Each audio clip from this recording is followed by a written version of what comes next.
in child protective services, and they won't give them back to their loving families because they're making money.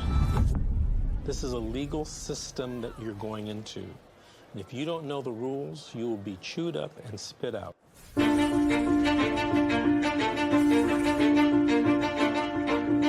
If I could say anything to a mother who just got their children detained, you're in a crisis. Yeah. Life feels like it's over. The most important thing is regaining custody of your children. The child welfare system at its core is designed to protect children who need protection, okay? And that's key, is who need protection. So social workers, out of fear, will remove more children rather than only remove those children that truly need to be removed. It's okay. It's okay. This isn't someone stole your car. Someone broke into your house. This is someone took your child, your flesh and blood. It doesn't say on this order that it was not proven. It says untrue. I immediately knew that, okay, well, this ain't over.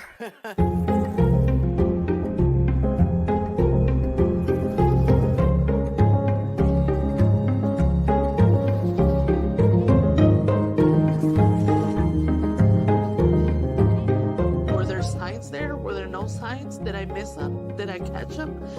At this point, I honestly don't know. Families only get a finite amount of time to reunify. I came into this field to help families, not destroy them. The difference between the criminal system and the child welfare system is substantial.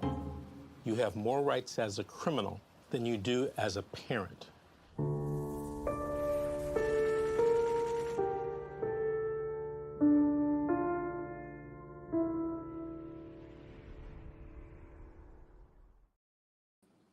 Good morning, everyone, and welcome to Fight With Me Fridays, where we focus on self-care and coping with our case trauma. Today, I'm with my guest, Tiffany. How are you today? I'm good. How are you? I'm doing great. Good for a Friday morning. So, Tiffany, you also have your own channel. Tell us about that. My channel is called Wicked Wise, and I try to educate parents. I've also put up body cam video of the police on my property in June and how I dealt with them. I have the actual CPS videos of when my adult children went down to confront CPS. And I put my information out there because I do advocate and try and teach parents that they do have rights, and it's educational. I have plenty of information.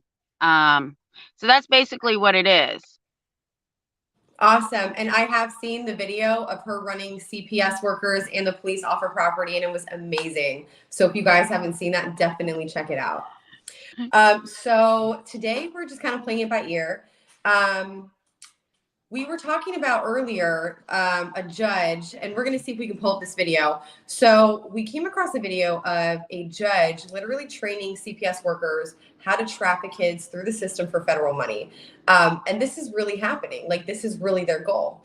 And also, Tiffany, you mentioned earlier in the video of your kids confronting the CPS worker, you mentioned that not once did they ask about the welfare of the child in question. All they cared about was getting that signature. Tell us about that. It was pretty much, this is how it went down.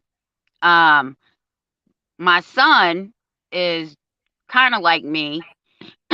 Excuse me. Oh, you're fine. They wanted my daughter to sign a safety plan. Now, mind you, my daughter doesn't even live in Virginia. Okay. She lives in a whole other state. And my son was telling them that they didn't have jurisdiction. It didn't happen here. They could care less. They never asked one time where my grandson was, if he was safe. Nothing. It was, we need to sign a safety plan for his safety. My son said, wait a minute. Why can't she have her own safety plan? Well, the reason is because without consent, they get no federal funding. And without her signing that paper, they absolutely got zero funds for him until they lied and went to court and said that they had physical custody of this child, which they never had. So then after all the case was over, got dismissed, we won. My daughter gets child support papers because these people got a grant for my grandson because they said they had physical custody, which absolutely never happened. So guess what happened with child support? So you're basically telling me that they lied on paper and said that they had your grandson in their custody when they never did, nor did they even have jurisdiction. Nope. And I have the paperwork to prove it. So what brought this whole case on in the first place? Girl, this whole case was brought on. What? For the viewers, for anybody who doesn't know the story yet, because it's just ridiculous. Okay. So, and on my videos, I showed, one of my videos is why CPS was at my house that night. My daughter assumed that my grandson ate CBD gummies. Okay. Nope. Not Delta 8, not the THC, just regular CBD gummies. Now they're big. They're like this big. Okay. He was 22 months. He didn't have all his teeth. Okay. I can't even chew them that fast. He could not have eaten 8. Okay. So she said, I think he ate them. I said, we'll call poison control, because 9 times out of 10, they'll just tell you, they'll look it up, and tell you what to do. Well, they told her, because she panicked, right? She's one of those overly protective mothers. If he got a runny nose, he's at the doctor. Yeah. If he sneezes, he's at the doctor. So they said, well, if you want to go, we'll call ahead. What's your address? Well, her address has been my address for 13 years. So she gave them my address. So she called me back and she said, they told me if I felt like he ate them to take him to the emergency room. I said, well, that's fine. Pick me up on your way. Now it's 5:00 in the afternoon. Okay. So it's rush hour. We get to the hospital. There's nobody there. She's like, oh my God, Mom, what if they call CPS? I said, don't worry about CPS. I'll handle CPS. So, we're there. I swear to God, I'm reading Litigation on 1983. This is the book that I was reading. Is it the nutshell book? No, this is just Litigation 1983. So we're there. Now, the emergency room doctor comes in and he's like, what happened? So I told my daughter just to shut up.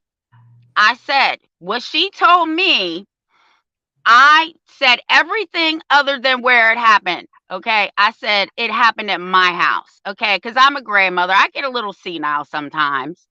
So he said, okay, well, poison control said I just have to monitor him until 10 o'clock.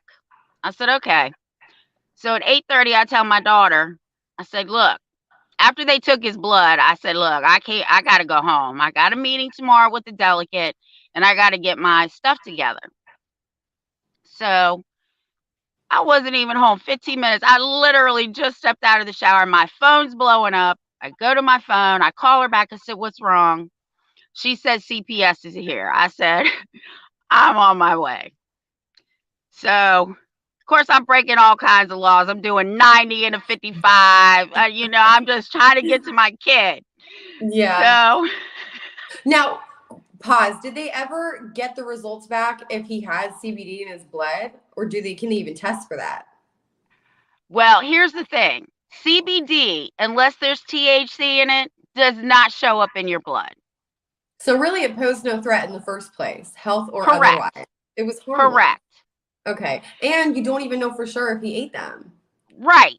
I caught my kid eating spray cleaner once from this thing out called Poison Control. I was like, man, what do I do? She was like, dude, you're fine. So I get it. Right. I get it. Right. So here's the thing. I had one of my grandsons one time come to my house. We're down in my basement because I'm a couponer. So I got to put out poison in the wintertime, right? And he picks it up and he takes a chunk of it. I'm crying hysterically. I'm like, oh my God. They're like, ma'am, do not induce vomiting. He's fine. Just give him water and milk. That's what they told me, because it's for little tiny rodents, not rats and But raccoons. still, I would have been freaking out. I would have been freaking I out was. just like you. Oh, man. I was mortified. I'm like, I didn't even know it was here. So that's what I thought was going to happen with the baby. So I get back to the hospital, and I can sniff out a CPS worker just like I can sniff out a cop. I walk right past her. And she comes in the room. Well, at first I said, what did she say to you? My daughter said, she said, I'm with CPS and we need to talk about this. And my daughter immediately said, I'm not talking to you. I'm calling my parent advocate.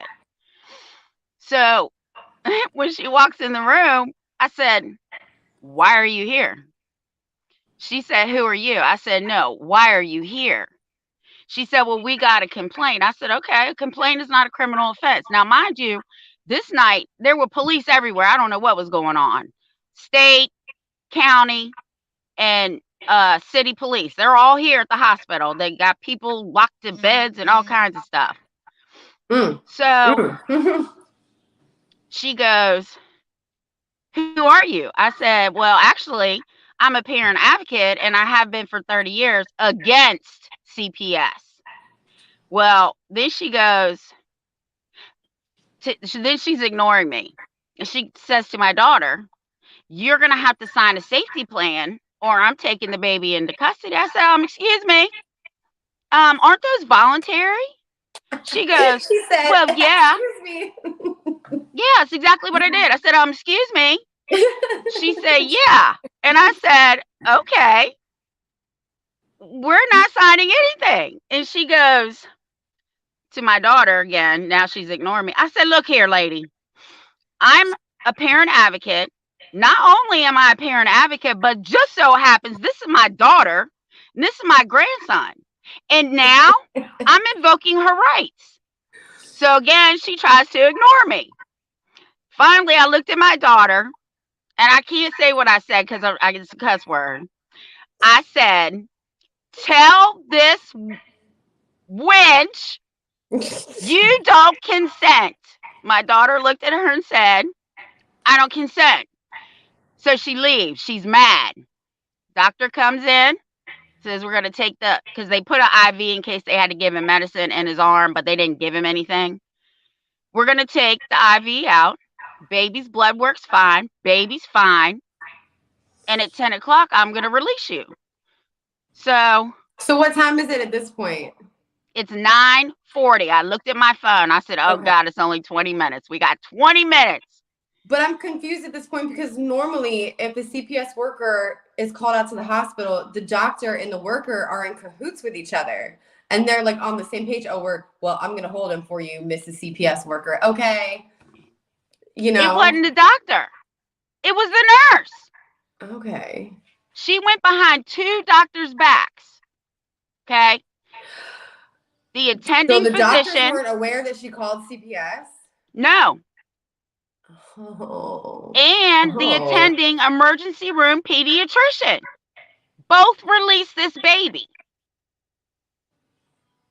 And she went behind them after or before he was released? Before. Guess what she called? She called at 8:30 when I left the hospital. Okay, so I always love hearing this story. So it's 9:40. It's 9:40. They come in, they take out his little IV. She says, here's his discharge papers, just follow up with his pediatrician, whatever. So I tell my daughter, I say, let's go.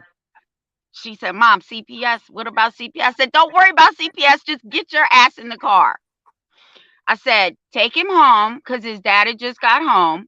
I said, take him home to see his dad. And before you take him home, stop at McDonald's and get him something to eat. So I follow her to her exit because we branch. She gets on her exit. I get on mine. I come home. I swear to God, I walked in the house, looked at my husband and said, they're coming. He said, who? I said, CPS. He said, when? I said, I don't know. No sooner I told my husband that, bam, bam, bam, bam, bam. So I'm laying in my bed, right? So I said, is there somebody at the door? And just the look on my husband's face, I knew.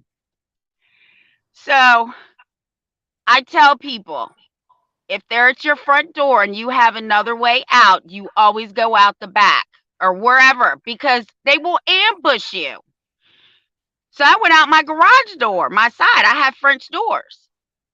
And the cop says to me, well, CPS is here. They want to talk to you. They want to go over their policies and procedures. I'm like, okay. That's exactly what I said. Okay. She starts talking. And procedures. Right. I don't care about your policies and procedures. You don't even follow them. So she's telling me, this is her exact words. You always have to listen to these CPS workers. Her exact words were, because you all left, I was told to come here with the police. First of all, you're on private property. I don't rent anything. I own my home. So she's starting to tell me that if we don't sign a safety plan, she's taking this baby into custody. I lost it. This is what I said to her. There's not going to be a safety plan. And I already told you that I sit on the criminal justice board with the NAACP. This girl has Fourth Amendment rights, Fifth Amendment rights. I'm not going to say exactly what I said, but if you watch my video, you'll know exactly what I said. It was so good. To shut up. And I'm not only a parent advocate against CPS, I'm her mother and the baby's grandmother, and she has 14th Amendment rights. Do I need to continue? Well, she's going to say, no. And I told her, I don't care how many police you bring here. They can't get in my house. You can't get in my house. Where's your court order? Well, we don't have one. I told them to get off my property. One of the cops said, we're not going anywhere. Oh, you're leaving because my will is stronger than your will. So oh my God. I called my daughter-in-law. I said, I need you to come over here. She came. When she came, she said, oh my God, Tiffany, it looks like a SWAT team's getting ready to hit your front door. I said, what? She said, because my road T's, this whole part had police. This whole part, they skipped my house and went down the street. So it's a T. So that really irritated me. So now I go back out. I raise my garage door. I'm 5'4", just big enough for me to get out. I go out. I'm going off on them. And I said, you are in violation of her parental rights. Well, this one cop is going to challenge me. Now, you already know that I know. And you're going to challenge me? Anywhere, officer? Yeah, I said, I'll be right back. Don't go anywhere. And he started laughing because he thought I was playing. Ha ha ha. Oh, don't worry. We're not. Okay. But I'd already marched them off my property. So I walk out and I have the parental rights doctrine. Now it's not funny anymore. It's like, oh, well, I was just wondering. You're a cop. You're a cop.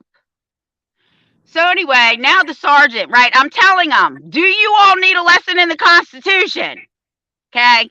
Because you clearly don't know what your job description is. So the sergeant walks over and is like, can I talk to you? And I said, yeah, I'll talk to you by yourself. So him and I had words too. You know, I'm trying to tell him, which I shouldn't have to tell him. You took an oath to uphold the Constitution and protect my daughter's rights. And you're not doing that. She has 4th, 5th, 6th, and 14th Amendment rights. And you are only here to protect her. You know what he said to me? You're right. I said, I know. How ironic is it that you're standing on my property And I'm the daughter of a retired police officer. Every time I have an encounter with you people, he reminds me that you took an oath and you're not doing that. So, long story short, I told him, I said, I want you all off my property, because he said, oh, well, we're not going to enter your home. The doctor released you. There's no exigent circumstances. And we're going to leave. And my daughter-in-law was petrified. So I told her, you're not going nowhere until they get off my property.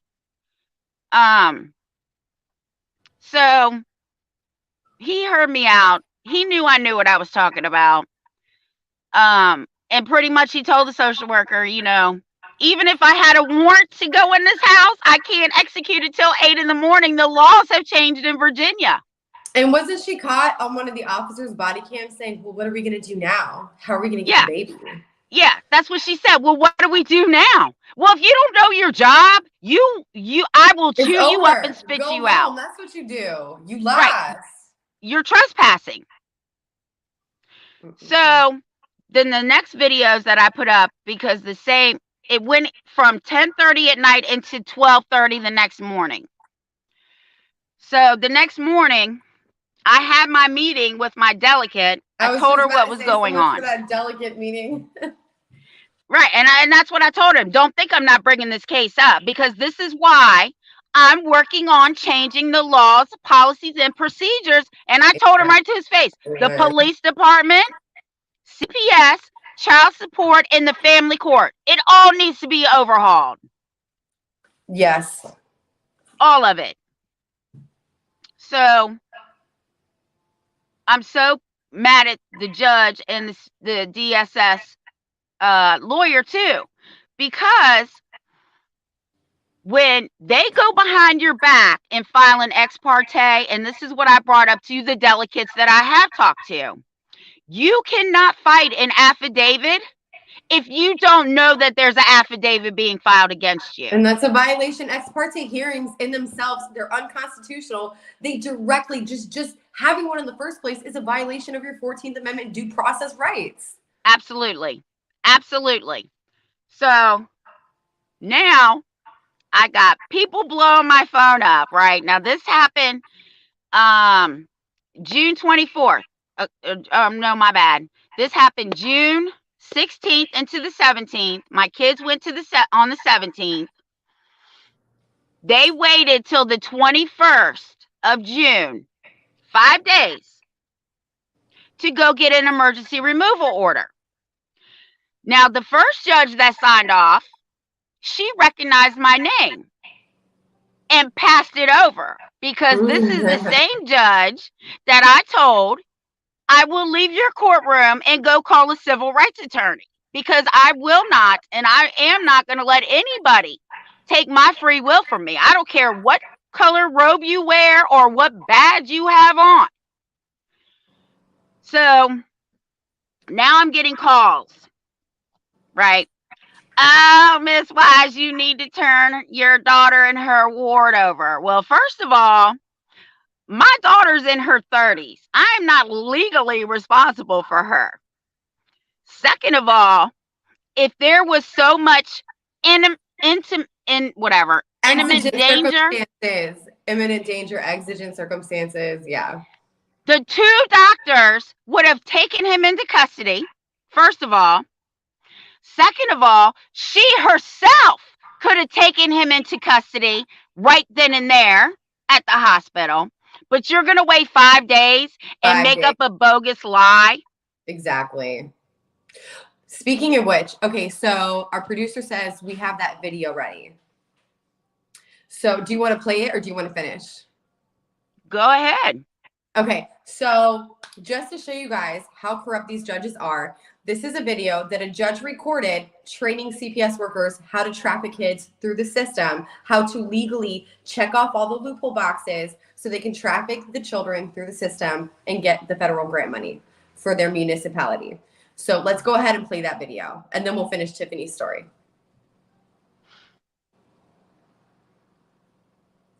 Let's give it a second.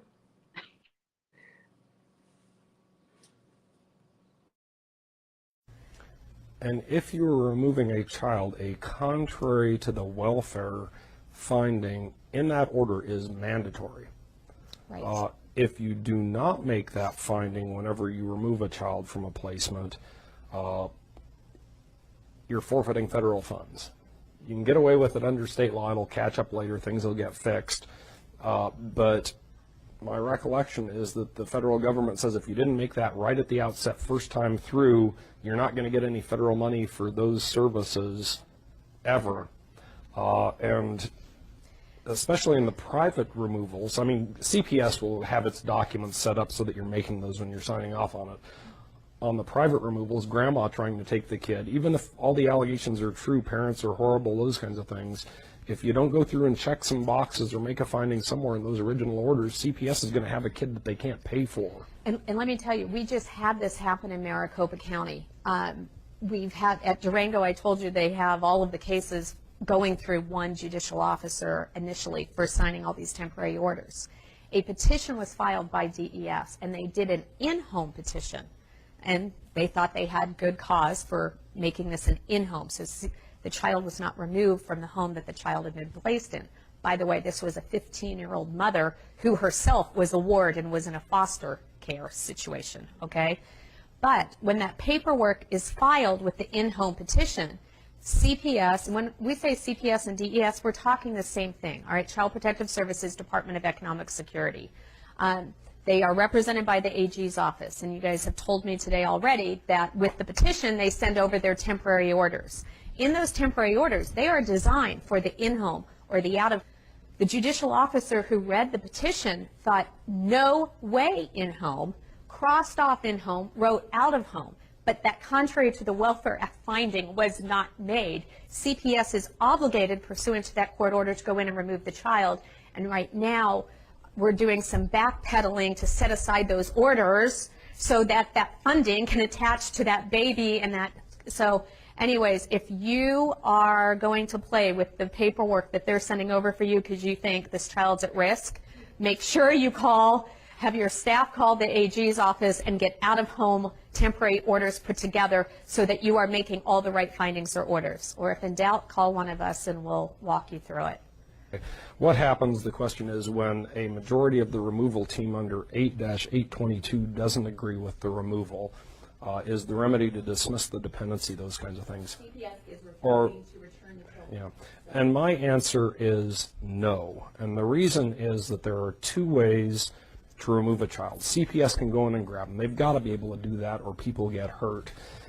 The second way is upon order of the court, children can be removed. And I don't think you can say in good faith, well, looks like CPS messed up, and so I am forced as a judge to return a child to an abusive situation where someone is going to get hurt. My answer is, well, that's too bad. There's must be some remedy in the law. Maybe it's a civil rights lawsuit or something for money if you want to pursue it. But once I've determined as a judge that this child should be removed, the answer isn't you messed it up previously and so we're sending the kid back. The answer is, okay, you're unfit. You go get a jury trial in civil land and convince them you're entitled to a bunch of money when the child should have been removed anyway. I would not return that child if, having gotten everyone in front of me, I determined that the child should be removed. I just wouldn't do it. Child should be removed. I just wouldn't do it. Oh my goodness. Okay, so I couldn't hear it on here, so I was following it. Oh, I got a really nasty softball injury. Okay, so was that not educational or what? That's what I'm talking about, right? It's all about the money. So if I understood this video correctly, CPS not only reports to the Attorney General's office, but the Department of Economics. Oh, so Pennsylvania Progressive Movement. This is a really great viewer. How are you doing today, by the way? Wants to know, where can we view Tiffany's videos? My videos are on YouTube. My channel is Wicked Wise. And then Brian says, I have the foster agency jumping into my case with 8 feet. It's insane. It is crazy. It is crazy. So you have what, the Department of Economic Security the Attorney General's office, and CPS, which also was attached to the Federal Department of Health and Human Services, all in cahoots with each other. And this judge is like, so in their training videos, of course he said, oh, well, you know, where the child's going to be abused anyway. He does not care about the abuse. He wasn't talking about that. He was just saying that, you know, like to sprinkle sugar on it. You know what I mean? And make it sound less like this is literally like training and plotting to traffic children for money. And they're like, well, if you can't get away with doing it this way, well, here's another way, guys. And then also the comment that he made about, well, the parent thinks that they could just file this civil rights lawsuit and be entitled to all kinds of money. That's just simply not true. Oh yeah? You think so, Judge? You sure about that? When's the last time you did any fucking case law? Sorry. When's the last time you did any case law research? You know, please. Sorry. I'm trying to cut back on my cursing. Yeah. I swear I need a swear jar just for this show. It just goes to show how little they care about the protection of these children, our children. All about money. That was absolutely, all about money. Absolutely. Did I hear it correctly in the beginning? Did I hear it correctly when he said, what was he talking about? When a court order or like a safety plan or whatever, I can't remember what word he used for it, but when it's first, you know, started, the whole premise of this like CPS involvement is supposed to be designed as in-home services. Well, he said, if you do not find any abuse on your first attempt, you forfeit your federal funding. And that is why even when a caseworker, and I think this is also, gosh, it's like I got this horrible bruise from playing softball with my new church. But I almost think that it's like a ploy between the CPS field caseworkers and their supervisors. It's almost like, you know, because a lot of the times the caseworker will come out to the house and be like, you know, I'm just here to check things out. Don't worry. You know, you can tell me anything. Yep. I'm just here to get the good and the bad and the ugly. Oh, I don't see anything wrong here. And the next thing you know, she brings it back to her supervisor and boom, there's a finding. Supervisor, that's hearsay. You know, that's like, I was teaching about objections last night. I would be like, you know, if this were a court case, I'd be like, objection, counsel is testifying. Like, you weren't there. You don't have any firsthand knowledge. You have no firsthand knowledge about the home environment. You don't even know, you don't even meet the kid or their parents. But you're going to sit here and say, oh, there's a finding here. And I think they do that on purpose to like, so that, you know, I think the caseworkers are trained to like help the parents let their guard down and think that everything's going to be okay. And oh, it's a relief. And the next thing you know, they're ambushed. Well, that woman that was with him said, if you want to play with your paperwork. I know, I saw. And you don't know how to do it, call the AG or call one of us. We'll walk you through it. That's sickening. That is sickening. And this idiot, this judge had the audacity to undermine us parents, okay, seeking civil rights remedies for this domestic terrorism. But you're but you're dumb enough to put your name at the top of the video and distribute it. And you know what's even more funny? What's even more funny to me is the Supreme Court of the United States has already ruled on this. Why are we still having these cases in these lower courts? They already ruled that it is a parent and child's right to be together. Less infringement from the government. Yes. And that is how this country was supposed to be in the first place. There's this, I almost want to go get it really quick, but I won't. Maybe I'll share it next show. So I bought Common Sense by Thomas Paine and some of his other works. You know what? Oh gosh, I want to get it so bad. His introduction was so amazing. Okay, I gotta go get it. Go get it.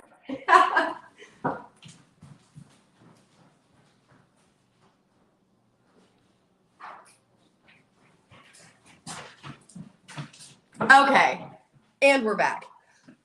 So, Common Sense by Thomas Paine. And I'm just sitting here and I'm reading this. So, oh gosh, I'm such a closet nerd. All right, so this is his introduction, and this was written, and like some of the things I had to like, I love the kind of literature where I have to have a dictionary next to me. It's just, those are my favorite. So let me see when this was written. 1737 to 1809 is when all of his works were written and published. Okay, so listen to this. Oh wait, that's the other chapter. Okay, and it'll be quick. So his introduction is as follows. Perhaps the sentiments contained in the following pages are not yet sufficiently fashionable to procure them general favor. A long habit of not thinking a thing wrong gives it a superficial appearance of being right, and raises at first a formidable outcry in defense of custom. But the tumult soon subsides. Time makes more converts than reason. As a long and violent abuse of power is generally the means of calling the right of it in question, and in matters too, which might never have been thought of, had not the sufferers been aggravated into the inquiry. And as the King of England hath undertaken in his own right to support the Parliament in what he calls theirs, and as the good people of this country are grievously oppressed by the combination, they have an undoubted privilege to inquire into the pretensions of both, and equally to reject the usurpation of either. In the following sheets, the author has studiously avoided everything which is personal among ourselves. Compliments as well as censure to individuals make no part thereof. The wise and the worthy need not the triumph of a pamphlet, and those whose sentiments are injudicious or unfriendly will cease of themselves unless too much pains are bestowed upon their conversion. The cause of America is in a great measure the cause of all mankind. Many circumstances hath and will arise which are not local, but universal, and through which the principles of all lovers of mankind are affected, and in the event of which their affections are interested. The laying a country desolate with fire and sword, declaring war against the natural rights of all mankind, and extirpating the defenders thereof from the face of the earth. So extirpating means like to completely seek out and obliterate. So extirpating the defenders thereof from the face of the earth is the concern of every man to whom nature hath given the power of feeling, of which class, regardless of party censure, is. Did you get that? That was deep. powerful. It was very deep. So history repeats itself, and it will continue to repeat itself. What they were fighting against, the tyranny of the English back then, when America was first being built, is the exact same thing that we are fighting now. They have become the tyrants that we ran away from. But what did they do? They stood up and they fought. And that's what I tell people. If everybody, now they listen. blew up an entire harbor because they were mad at tea taxes. Come on, guys. Well, we don't want to be blowing nothing up, Amanda. We don't want to be blowing nothing up. But what I tell people, and I can't emphasize this enough, if you read and understand your Constitution of your state and the Constitution of the United States, it's us that has the power, not the government. Yes. And until we take the stand and say we've had enough, without blowing anything up, Amanda, we take a stand and say we've had enough and we're taking our power back, nothing will happen. It will continue. We will continue to be terrorized by these people. Yes. And that's what he was saying in his introduction. So basically, most of this book is about, like, you know, strengthening the people through knowledge and giving them like common sense. But what he was saying is, if you feel and if you breathe, if you are a living thing on this planet, the oppression of us people, regardless of your party or your class or whatever, it is an issue that affects us all. Human. Yes. Yes. And it's not, It's not even just an issue of our children being kidnapped by the government and trafficked for money. It's also the issue of there's so many other issues that boil down to the same problem, is our government has become way too powerful, and we have become far too idle. And the Constitution was written, right, for the people to be protected from the government, not for the government to be protected from us. We have the power and we have to take it back.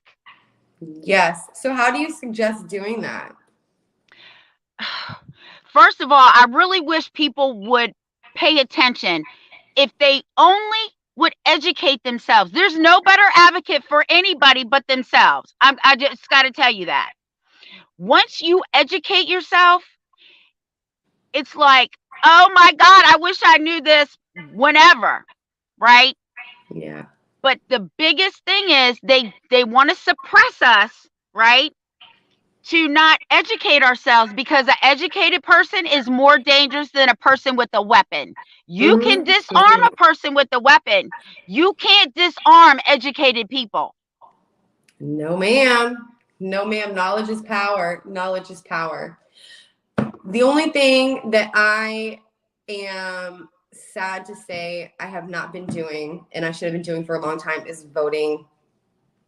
I miss that's it too. Election. We need to watch whose asses we're putting in our government. Get involved with your city council, guys. Get to know your city council members. You know, each city is divided into different wards, you know, and there are council members appointed to like the different numbered wards. Some have just, you know, one super ward, some have like a couple of, you know, other wards. So city council members are actually a part of the legislative branch, and they have the authority to write and change local laws in their city. I did learn that. I just made a post about this. Go out, right? Yes. Go out to these campaigns and ask the hard questions. Ask them, what are you going to do about family court? What are you going to do about CPS, child support, and the police? I guarantee you they can't answer you. No, or they won't. We were talking the last time we were on the show together. That was one issue toward the end that really had me boiling, is the fact that I don't want to hear about your tax this or whatever that. I want to hear about what you're going to do about the government kidnapping our children. When are you going to repeal ASPA? Tell me about that. Unless you're going to address this national crisis of domestic terrorism, I don't give a what you have to say.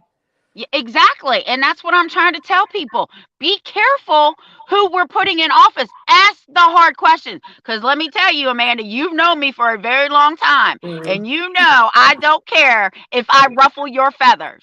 I could care less. I want you in my court case when it finally gets put on the docket. No, seriously. I'll fly you down here. I'm here. I'm only 2 hours from you. 4 hours. Well, whatever. It felt like it at least. Right. Okay. So we were also talking before about a new law that landed on the governor's desk.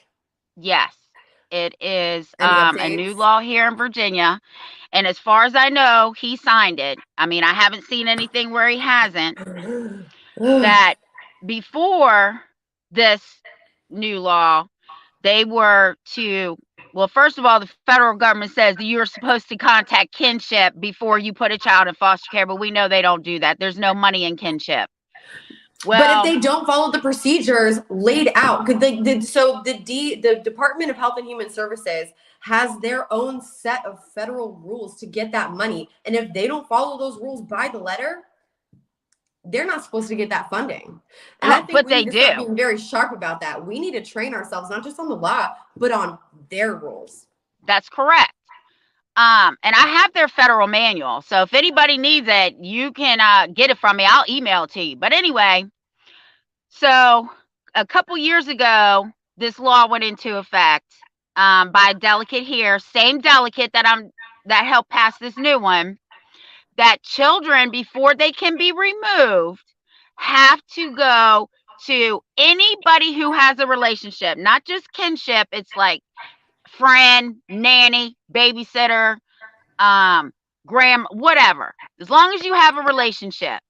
Well, of course, they weren't doing it. So now she went back in and said, okay, I tried to give you the benefit of the doubt. So now this is what you have to do. Not only when you go in and remove a child, you have 15 days now to get kinship papers to a kinship, again, nanny, whoever has a relationship, right? You have 15 days to get paperwork to them. And if you deny them, you have to give them a real good reason why they can't take this child. Then the guy that was with her that helped get this one passed said, oh, and by the way, you need to look at your barrier crimes because they're no good, right? Like I use this, like I was telling my son, CPS will look at your criminal history if you have one and say, oh my God, Miss Wise had a speeding ticket, 75 and a 25, and had a kid in the car, which is reckless driving, right? So therefore, there's potential harm in the future. That's crap. And they'll bring up a charge, and it could have happened back in 1991. It could have happened in 1970.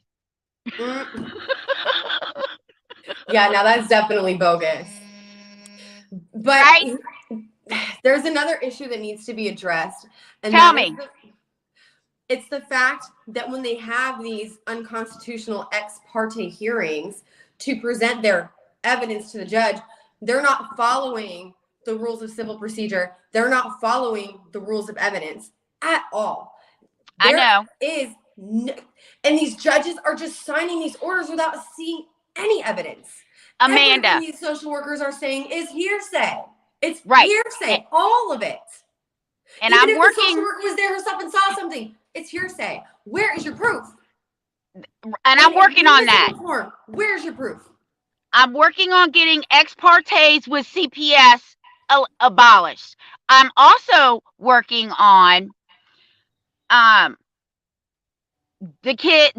going to schools and talking to kids, because if a police officer cannot talk to a minor, neither should CPS. Exactly. And I tell parents, if you have kids in school, you type up a letter that says, I don't care who you are, CPS, police officer, the guidance counselor, or the principal, any government worker or anyone involved with my child, you have to call me. My child has 4th and 5th Amendment rights, and you are to call me, a lawyer, or an advocate. Yep. Amen. And not only that, I am so tired of judges, right, signing off. And a perfect example, brought me in as a joint abuser, okay? On July 2nd, you know when I got served? 2 days before a court hearing. 2 days, not 10, 2. And it didn't even have my correct spelling of my name. That's not legal. It has to be at least 5 business days before the court date. If not 5, no, I think it's even 10. I think it has to be at least 10. It's 10. 10. I was in a case where dad's crooked attorney tried to say that she could serve us 5 days. Well, it's 5 days. They changed it. And I'm like, I'm pretty sure it's 10. But my city attorney at the time let it slide. So, yeah, I thought it was 10. Then he went back and told the courts that I said it wasn't me, right? And that somebody pointed me out. Well, there was only one other person out there, and my husband did not point me out. He runs. He can't stand the police. So sweet. I love your Thank husband. you. He's adorable. I do too. And even him, they don't understand, right? You're not just traumatizing a child.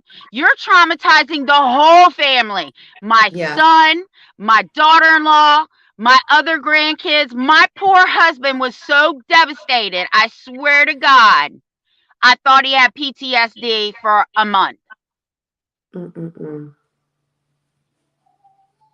You can't traumatize me because I was ready, willing, and prepared for you. I knew exactly what was coming. I need to like pull in your strength. Okay, give me some of that assertiveness. Come on. Dang, maybe I need to plan a visit up there soon. Yes, you do. But the whole thing is, this is why I say, if you read your Constitution, you will understand. All men are created equal. It did not say that because you wear a robe that you are above the Constitution or the law. It did not say if you're living homeless that you don't have rights and you're not just as equal as the judge or a police officer. They didn't say your education. They said all men are created equal. And that's how I look at it. That's why I am not afraid of anyone walking this earth. I'm not afraid of what you'll do to me. I'm not scared of jail. No, you are not going to take anything from me or my family. It's not going to happen. Amen. Amen. Praise the Father. That's what my new church people say. Praise the Father. Plus, my dad was a police officer, so I got a lot of his attitude. Yeah. Oh man, I was just about to say something. I'm sorry. I forgot. No, you're fine. So I bought this little book. Like there's like these little book series. There's like hundreds of them. They're so cool about any subject you could possibly think of. And I don't want to get up again. I'd feel like a jerk. But there is. So I'm reading this book, and actually, like I couldn't put it down. It was so good. There are evidently 4 different versions of the Constitution. No, I think, yeah, there's at least 2, maybe 4 different versions of the Constitution, and we still haven't agreed on which one is valid. Like, well, send me the books because I want to read them. Because okay. I'm gonna get it. I'll be right back. Okay. Mm-hmm.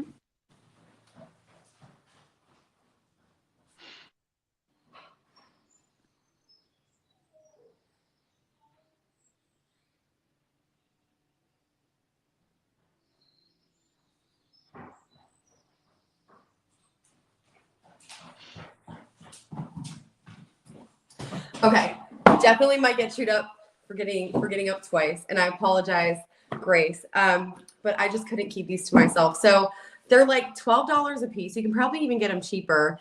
And this guy at the bookstore was also telling me that you can find a lot of free versions of these online, like in ebook form. You just have to keep your eye out for it. So they're the A Very Short Introduction by Oxford Publishing. So this one is the U.S. Constitution. Girl, you're going to have to send me those in a picture so I can't see that. Oh, you're fine. You're fine.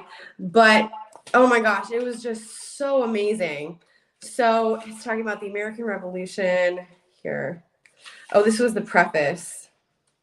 It's notably short. Framework, 350 million citizens. Okay.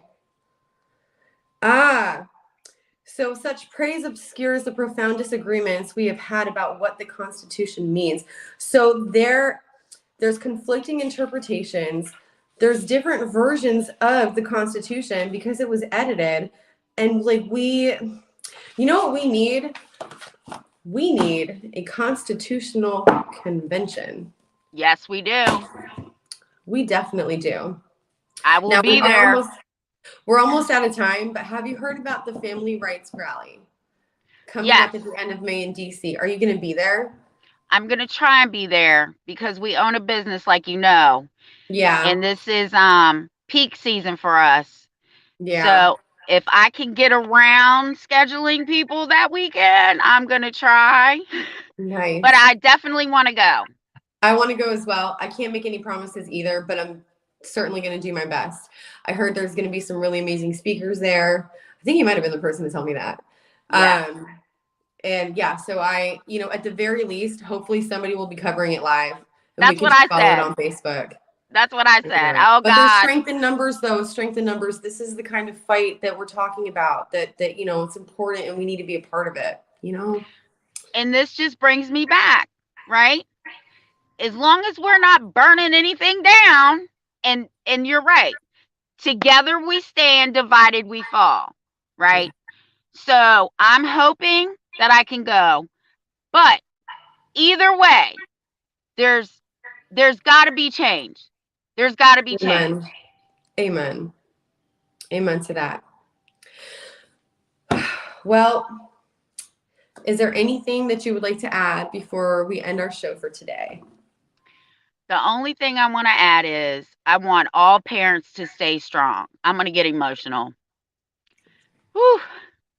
It's a very long and hard road. I understand. I started advocating 30 years because of my own case.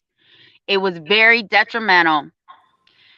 And when I advocate with people and I send them information, I just want people to know, once your case is over, help somebody else. Always pass your knowledge on, because the more people that we have that are knowledgeable, the better chances we have of getting rid of this and changing stuff.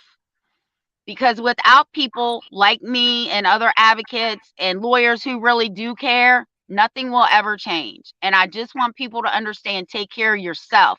Your mind, body, and soul have to be together, right? You can't be scatterbrained and try and work on your case. And you have to remember to take care of yourself first, because without your mental health and stability, you are not doing yourself any favors or your children. Amen to that. Amen. And that is actually the purpose, the very purpose of the show, and something that I struggle a lot with, you know, especially considering this case. My daughter's birthday is coming up on Sunday. She'll be 5. This will be the second birthday in a row that I've missed. It's almost a year to date since I've had contact of any type with my kids.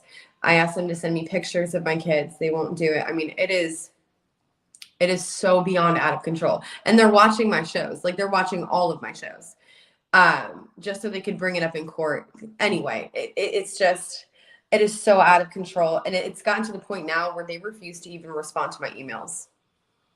They won't answer my phone calls. They won't answer my emails. They're in violation of their very own court order, for goodness sake.